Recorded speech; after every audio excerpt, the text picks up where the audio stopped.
I think Breece Hall fits like structurally a draft plan right now that's really sound is that if you're in the front half of the draft and you open with one of these elite wide receivers, like a lot of people are doing, let's say, Justin Jefferson, Jamar Chase, Cooper Kupp, Tyreek Hill, then you come back and you've already hit that wide receiver firewall and like wide receivers have been pillaged and you're kind of staring down that, the barrel of looking at like, oh, am I going to take, a T Higgins or a Devontae Smith versus a guy like say like Nick Chubb at that point.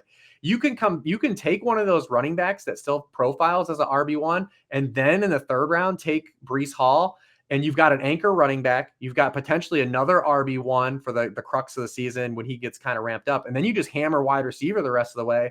And you can get a guy like a Jamal Williams or Samaj P. Ryan later on for like production early in the season. You maybe even get like a guy like Rashad Penny, right? For early season production while you're just trying to bridge the gap to Breece Hall being back and kind of up to speed. But one of the players that had an ACL injury as well, and you've kind of talked about this, it's in when you're talking about Breece Hall having a relatively simple ACL, is, you hear ACL and we kind of treat them all the same. Javonte Williams did not have just an ACL tear, but we got the news that he's not going to open camp at least on the PUP. So trending positively. One, just talk about first, like how different his injury is compared to Breece Hall's. And then like two, what we're kind of thinking about Javonte Williams from a top down stance. Yeah, so good question and good observation that Javonte Williams' injury is not simple, right? It is more complicated. It is an ACL tear with what you would call either a posterolateral corner, which is just a general region, which probably involved the LCL, which is the sister of the MCL. It's just on the outside of the knee. So those are very specific, hyper-specific portions of the knee that just have players just have, they struggle to get back to the field on time after that injury. It's just more involved. These are the types of injuries that you can have a setback with. Look at somebody like J.K. Dobbins. Although I do want to point out, I think it's important to mention, J.K. Dobbins' injury was even worse than Javonte Williams's was, and we'll talk about him at some point. But Javonte Williams' injury is not necessarily straightforward. With Javonte Williams, it was surprising he didn't start on the PUP. I think that's a really, really good sign.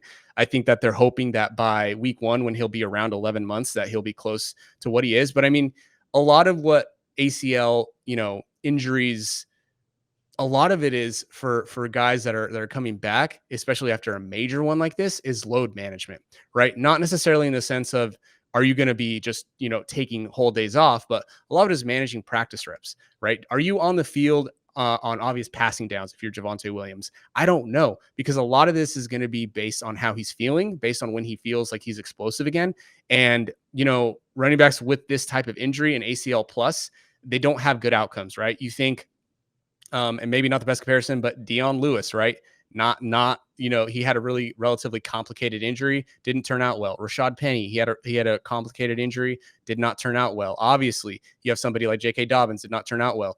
Gus Edwards, I think, is probably, even though stylistically and talent-wise, right, for a lot of reasons, isn't the best comp for Javonte Williams, but I think that he's probably the best comp from what you can maybe expect from Javonte Williams. Gus Edwards was around 83% of his pre-injury fantasy points per game on a PPR basis. I think that about an 80% Javonte Williams is reasonable, but you still have to deal with the risk of potentially having complications and setbacks with a potential scope right in the middle of the season. Like, that's definitely on the table. And we just don't know what that's going to look like. And I think you can touch on the offense and Sean Payton and how he uses running backs, I'm sure. But they're just, he's in a better place than we thought he was a month ago. That's really, really good. But ultimately, he still comes in with a lot more risk than somebody like Breece Hall.